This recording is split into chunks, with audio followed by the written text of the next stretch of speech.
Ever wondered what it would be like to discover something new every single day?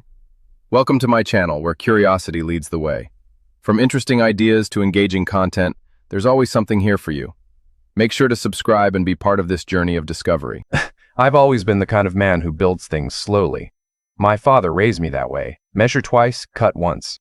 Don't rush, don't react, think first, then move. I built my career that way. I built my marriage that way. And when everything fell apart, I handled that the same way too. I want to tell you about the night I knew my marriage was over. Not the night I filed the papers, not the night my wife finally admitted what she'd done.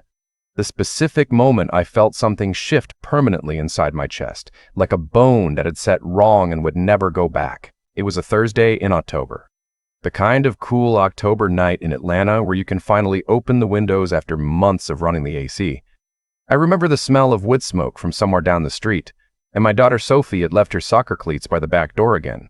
We'd been invited to a fundraiser gala for the Atlanta Children's Hospital Foundation. My business partner, Derek Slade, had 2 extra seats at his firm's table and offered them to us.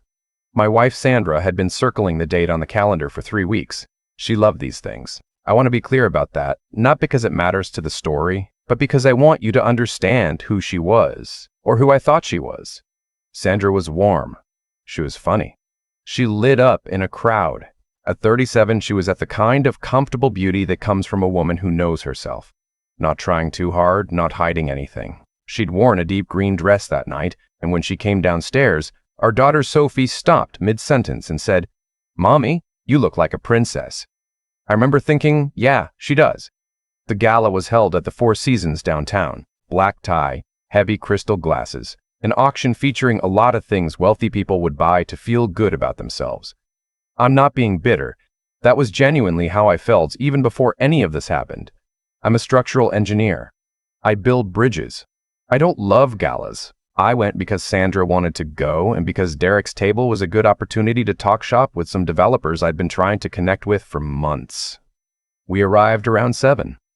Derek was already there. He was always already there. Derek Slade was exactly the kind of man who thrived at these events.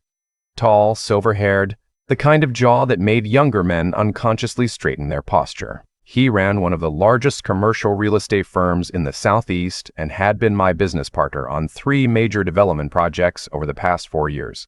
I trusted him. That's the part I keep coming back to. He kissed Sandra on the cheek when we arrived, which he always did. I didn't think anything of it. The first hour was fine. Drinks, handshakes, the usual maneuvering. Sandra and I separated organically the way couples do at these events, drifting toward different conversations. I found myself talking to a developer from Charlotte about a mixed-use project near Buckhead. Sandra was laughing somewhere behind me. When I turned to find her around 8:30, she was at the bar with Derek. That wasn't unusual. What was unusual was the way they were standing. Not the polished, professional posture of 2 people making small talk, but leaning in. Sandra's hand was resting on the bar, and Derek's hand was an inch from hers. He was saying something and she was looking at him like she was hanging on every word. I watched for maybe 30 seconds before I walked over. The conversation shifted when I arrived. It wasn't dramatic. There was no guilty jump, no flustered recovery. It was smoother than that, which I realize now is actually worse. They just folded me in, and Sandra put her arm through mine, and we stood there talking about the auction for another 10 minutes. But I noticed that Derek's eyes moved to her face more than they should have, and I noticed that she let them. I told myself I was imagining it. Sandra and I had been married 11 years. We had 2 kids. Sophie was 9, and our son Ben was 6. We had a house in Decatur with a porch swing and a dog named Huck. Things weren't perfect, but they were good. We were good. On the drive home, I asked her how she knew Derek well enough to be leaning into him like that. She didn't miss a beat. She said Derek had been helping her think through a career transition. She'd been considering moving from corporate HR into consulting. And he knew some people. They'd had lunch a few times. I didn't know about the lunches. She hadn't mentioned them. She said it completely casually, like, of course I would have known, like it was obvious. I said, you didn't mention them. She said, I didn't think I needed to. And she put on the radio, and that was that. I thought about it for 3 days, then I let it go. Or I told myself I did. 6 weeks later, there was a conference in Savannah. A 2-day commercial real estate summit. Derek went every year, usually with a few people from his firm. Sandra mentioned it at dinner on a Tuesday. Derek invited a few of us down for the conference this weekend. I thought it might be a good networking opportunity since I'm thinking about the consulting transition. She said it while spooning pasta onto Sophie's plate, like she was telling me she'd run into a neighbor at the grocery store. I said, "This weekend? Like Friday night?" She said, "Saturday, actually. I'd leave Friday afternoon and be back Sunday." I looked at her across the dinner table. Sophie was asking Ben something about a video game. Sandra met my eyes briefly and then looked at Sophie. I said, "Who else is going?" She listed 3 names from Derek's firm, 2 women and another man. I didn't know any of them. I had no way to verify. I said, "I'll need to arrange for Mom to take the kids if you're leaving Friday." She said, "I already called her." She said yes. She'd already called her mother before she told me. I didn't sleep that Friday night. She texted at 9 p.m., arrived safe. Dinner was great, turning in early. Then silence until Sunday morning, when she texted a photo of the Savannah riverfront with a coffee cup in the foreground. Back around 4, she'd said. She came back at 4:17.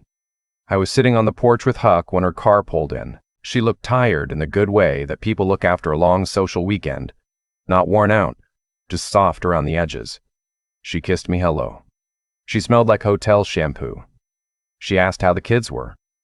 I said fine. She went upstairs to unpack. I sat with Huck until it got dark. I want to tell you something about how I'm built. I don't catastrophize. I don't spiral. When something is wrong, I go quiet and I start gathering information. The same way I approach a problem at work. I don't blow up the structure because I think there might be a crack. I find the crack first. I measure it. I understand it. Then I decide what to do. So I didn't confront Sandra. Not yet. I started paying attention. I started noticing when her phone was face down on the counter. I noticed when she stepped outside to take calls. I noticed when she mentioned Derek's name with a particular ease. Too easy. The way you say the name of someone you've been practicing not to seem nervous about. I also reached out to a colleague who I knew had used a private investigator during a custody dispute a few years back. He gave me a number. I called on a Wednesday afternoon from my car in a parking garage. The investigator, a quiet man named Patterson, told me what he would need and what his rates were, and he gave me a time frame of 2 to 4 weeks for anything meaningful. He was completely matter-of-fact about the whole thing, like I was asking him to handle a permit application. I appreciated that. I told myself if he came back with nothing, I'd drop it entirely. I'd find a way to repair whatever distance had grown between Sandra and me. I'd suggest couples counseling. I'd plan a trip. I'd try harder. I told myself that. I also told myself, somewhere underneath, that I already knew. Patterson came back in 3 weeks. He met me at a coffee shop near my office on a Tuesday morning with a manila envelope. He handed it to me and said, "I'm sorry, man," and then he went back to his coffee. The photos were dated across 4 separate occasions, 2 lunches, a parking garage in Midtown, and a hotel in Buckhead.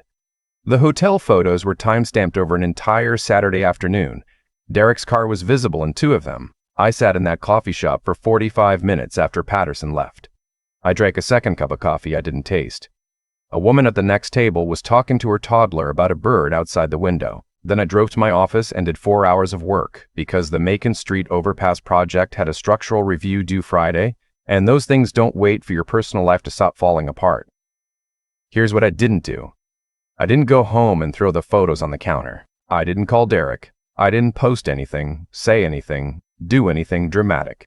I called my attorney, a woman named Helen who I'd used for contract work for years, and I told her I needed to talk about something personal. She got me in the next morning. Helen asked me what I wanted. I told her I wanted to be protected. I wanted fair custody of my children, and I wanted it done right. She told me what that meant in terms of documentation and timing, and she told me not to confront Sandra yet, not until we'd established a paper trail of assets, and she'd had a chance to review our financials. I followed her advice exactly. For the next 6 weeks, I lived inside my own marriage like a man walking through a house he knows is about to be demolished. I was present. I cooked dinner on Tuesdays and Thursdays because that had always been my thing. I took Sophie to soccer and Ben to his guitar lesson. I watched TV with Sandra on Friday nights. I slept in our bed. I will not pretend that was easy. It was one of the hardest things I've ever done. There were moments, lying in the dark next to her at 2 a.m, where something in me just wanted to ask her why. Not to yell, just to understand. She was right there. She was so physically close, and she was completely unreachable. And I knew something she didn't know. I knew And the whole thing felt like standing on a platform watching a train leave that you couldn't stop and couldn't get on. I focused on my kids. Sophie was starting to notice something, the way 9-year-olds do. Not the specifics, but the weather of a house, the emotional temperature. She started sitting closer to me in the evenings. She started asking me if I was tired. I told her I was fine, sweetheart. Just a busy stretch at work. There's a piece of this I haven't gotten to yet. The piece that changed everything from a private tragedy into something larger. Derek and I had been in the final stages of a major joint venture, a mixed-use development near the Beltline in Atlanta, a project that had taken 18 months to structure and was worth, depending on how the market moved, somewhere between $40 and $60 million at completion. I had brought a significant amount of my own capital into it. Not everything, but enough that it would have set my family up differently. Enough to matter. While I was building my case with Helen, I asked her to pull the financial filings on the project. She found things I hadn't seen because I trusted Derek to handle the administrative structure. He had quietly maneuvered the LLC in a way that, if the project succeeded, would have given his firm a substantially larger share than what we'd verbally agreed to. It was legal, but it was not ethical. And it was not what we discussed. He was sleeping with my wife and restructuring our joint business to cut me out. I want to say I lost my temper when I found that out. I want to say I drove to his office and said everything that was in my chest. I didn't. I sat across from Helen and I felt something cold and very clear settle over me, and I said, "Okay. What are our okins?" Helen told me the business issue and the divorce were separate matters that required separate strategies, but that the timing of both could be used to our advantage. She had a contact at a rival commercial real estate firm, a firm that had been trying to get a foothold in the Beltline development corridor for years. She said they would likely be very interested in the structural details of Derek's LLC arrangement, particularly how it had been modified after the initial partnership agreement. I said, "Make the introduction." Sandra was served at her office on a Wednesday in March. I know because I was across town in a meeting when my phone lit up with 11 consecutive calls from her that I didn't answer. Then a text that read only, "Why?" Then nothing for 2 hours. When I got home, my mother-in-law, Sandra's mother, Patrice, was sitting at my kitchen table. She'd come to pick up the kids per an arrangement I'd made earlier that week. Sophie and Ben were in the backyard with Huck. Patrice stood up when I walked in. She looked at me for a long moment, and then she put her arms around me, and she held on for a few seconds, and then she let go. She said, "I love my daughter." But she was wrong, and I am sorry. I didn't know what to say to that. I thanked her. She took the kids for the week. Sophie looked back at me from the car window when they pulled out of the driveway. I held up one hand and kept it there until they turned the corner. Sandra came home around 7. I was sitting in the kitchen. The divorce papers were on the counter between us. She didn't yell at first. She sat down across from me and she looked at me like she was trying to find a door in a room with no doors. She asked me how long I'd known. I said long enough. She asked me why I didn't say anything. I told her there was nothing to say, nothing she would have told me the truth about, and nothing I could have done to undo it. So I waited until I could protect my kids. She started to cry. And here's what I need to tell you. I didn't feel nothing. I want to be honest about that. I felt a great deal watching her cry. I felt grief, and I felt anger, and underneath both of those things, I felt something that might have been pity. We had built 11 years together. There was a version of this life I had loved very much. She had ended it, but it had still been real. She asked if there was any way we could try. I told her no. I told her that if she'd come home from Savannah and told me the truth, we might have had a conversation about the marriage. But she'd stood in our kitchen spooning pasta onto our daughter's plate and mentioned the trip like it was nothing. And then she'd gone, and come back and kiss me hello. And I couldn't put that down. She left to stay with a friend that night. I sat on the porch until midnight. The following 3 months were what you'd expect. Lawyers, negotiations, a mediator who charged $800 an hour and used the word stakeholders to refer to my children. Sandra fought harder than I expected her to. Not to save the marriage, which she seemed to have quietly accepted was done, but for the house. For custody terms, for money. I let Helen handle it. I focused on the kids. What I had not expected was what was happening in parallel. Helen's contact at the competing firm had been doing their own investigation into Derek's LLC restructuring, and they'd brought in a forensic accountant. What that accountant found went significantly beyond what Derek had done to our partnership. There were billing irregularities across 3 separate projects, overcharges to clients, revenue misclassified to reduce taxable income. payments to shell entities that didn't appear to have any business function. It wasn't my case to make. I handed over the documents Helen had compiled and stepped back. Derek's firm was audited by the Georgia Department of Revenue in April. Two of his largest institutional clients quietly terminated their contracts in May. By June, the Beltline project, our project, had been suspended pending the audit resolution, and three of Derek's senior partners had quietly departed. Sandra found out through mutual friends before it became public. She called me at 10 in the morning on a Tuesday and said, very quietly, "What did you do?" I said, "I documented what I found and gave it to people who had the standing to act on it. I didn't invent anything and I didn't add anything. Everything I handed over was real." She didn't say anything for a moment. Then she said, "He's threatening to tell people about us." I said, "He can tell whoever he wants. Everyone who matters already knows." Sophie figured everything out sometime around May, the real shape of it, not just mommy and daddy are having problems. She was 9, almost 10, and she was, like I said, perceptive beyond what she should have been at that age. One evening when she was with me, she climbed up next to me on the couch and leaned into my shoulder and said, "Dad, was it Derek?" I was quiet for a moment. Then I said, "Yes." She was quiet too. Then she said, "I never liked him." I put my arm around her and we sat there watching the end of whatever was on TV, and I thought about what it means to have a child who is paying closer attention than you know. I held it together until she was in bed. The divorce was finalized in August. Sandra got primary residential custody during the school year, which I'd expected, and I got extended time in summers and alternate holidays. The financial settlement was fair. Helen made sure of that. I kept my share of the pre-restructuring Beltline project value in the form of a buyout from the escrow account that had been frozen during the audit. I won't pretend the first year was easy. Driving away from my own house on Sunday evenings after dropping the kids off was a specific kind of quiet I don't have words for. I ate a lot of takeout. I worked a lot. I started running again, something I hadn't done since before Ben was born. But here's what I want to tell you, because this is actually the point of the story. About 8 months after the divorce was final, I was at my cousin Eddie's birthday dinner. A low-key thing at a steakhouse in Midtown, maybe 12 people. One of his friends brought his girlfriend, and his girlfriend brought her coworker because she'd just moved to Atlanta and didn't know many people yet. Her name was Dana. She was a landscape architect originally from Portland, 34 years old, with the kind of calm and dry humor that I find completely disarming. She asked me what I did, and when I told her structural engineering, she asked me a genuinely curious follow-up question about load distribution and pedestrian bridges that made me laugh in a way I hadn't in months. We talked for 3 hours. I walked her to her car at the end of the night and gave her my number and felt, for the first time in a very long time, like the future was something to walk toward rather than something to get through.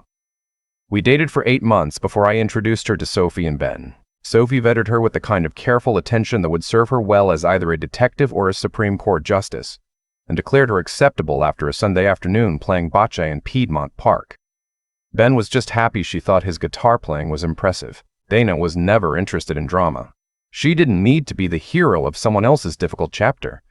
She was just a straightforward, warm, genuinely funny person who knew what she wanted and wasn't afraid to say so.